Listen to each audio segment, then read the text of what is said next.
America के न्याय विभाग ने नए राष्ट्रपति डोनाल्ड ट्रंप की हत्या की साजिश का हैरान कर देने वाला खुलासा किया है। अमेरिका की जांच एजेंसी ने एक ईरानी व्यक्ति पर ट्रंप की हत्या की साजिश रचने के आरोप तय किए हैं। आरोपों के मुताबिक ईरान के इस्लामिक रिवॉल्यूशनरी गार्ड कोर यानी कि IRGC के अधिकारियों ने एक व्यक्ति को डोनाल्ड ट्रंप की हत्या की साजिश रचने के लिए हायर किया था। उसे अमेरिकी राष्ट्रपति चुनाव से पहले डोनाल्ड ट्रंप की हत्या का काम सौंपा गया था। जांच करने वाले अधिकारियों के मुताबिक आरोपी की पहचान फरहाद शकेरी के रूप में हुई है, जो एक ईरानी सरकारी कर्मचारी है। शकेरी अफगानी नागरिक जो बचपन में अमेरिका में आकर बस गया था, लेकिन डकैती के लिए 14 साल जेल में बिताने के बाद उसे निर्वासित कर दिया गया। अब वो भाड़े पर हत्या की साजिश के लिए तेहरान द्वारा भर्ती किए गए बदमाशों का एक नेटवर्क चलाता है।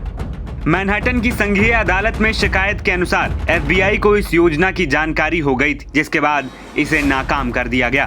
शकीरी ने FBI को बताया कि ईरानी रिपब्लिकन गार्ड के अधिकारियों ने उसे पिछले सितंबर में निर्देश दिया था कि वो अपने बाकी काम छोड़कर 7 दिनों के भीतर ट्रंप की निगरानी करे और उन्हें मारने की योजना तैयार करे। शकीरी ने अपने कबूलनामे में बताया कि ट्रंप को मारने के लिए ईरानी अधिकारियों ने कहा था कि पैसे की चिंता करने की जरूरत नहीं। शकीरी ने FBI को जो बताया उसके मुताबिक IRGC अधिकारियों ने कहा कि हमने पहले ही बहुत पैसा खर्च कर दिया है और पैसा कोई मुद्दा नहीं। उसे ये भी कहा गया था कि अगर 7 दिनों तक मारने की योजना नहीं बन पाती है तो चुनाव तक के लिए साजिश को रोक दिया जाएगा।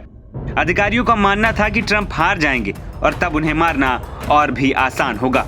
अब राष्ट्रपति बनने के बाद न्याय विभाग द्वारा उन पर हमले की साजिश का खुलासा चौंकाने वाला है। हालांकि ऐसा पहली बार नहीं है जब उन पर हमले की साजिश रची गई हो। इसी साल चुनाव प्रचार के दौरान 13 जुलाई को पेंसिल्वेनिया के बटलर शहर में उन पर चुनावी रैली के दौरान फायरिंग हुई थी। इसमें एक गोली उनके कान को छूते हुए निकल गई थी। इस घटना के करीब 64 दिन बाद एक बार फिर उन पर जानलेवा हमले की कोशिश हुई थी। उस वक्त ट्रंप फ्लोरिडा में पाम बीच काउंटी के इंटरनेशनल गोल्फ क्लब में मौजूद थे। आपको बता दें कि 5 नवंबर 2024 को ट्रंप 2020 की हार को पीछे छोड़कर बड़े अंतर से जीत दर्ज कर अमेरिका के राष्ट्रपति बन गए।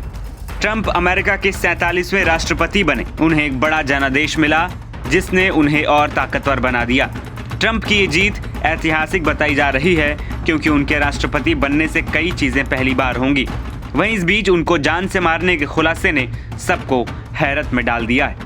अमेरिका के राष्ट्रपति चुनाव में इस बार 78 बनाम 82 उम्र की बहस हावी थी। बाइडेन को अपनी 82 साल की उम्र की वजह से चुनाव तक लड़ने से पीछे हटना पड़ा था। अब जीत के बाद ट्रंप सबसे ज्यादा उम्र यानी कि 78 साल में राष्ट्रपति चुने जाने वाले पहले शख्स बन गए। वहीं इससे पहले मौजूदा रिकॉर्ड जो बाइडेन के पास था। NBT ऑनलाइन की रिपोर्ट।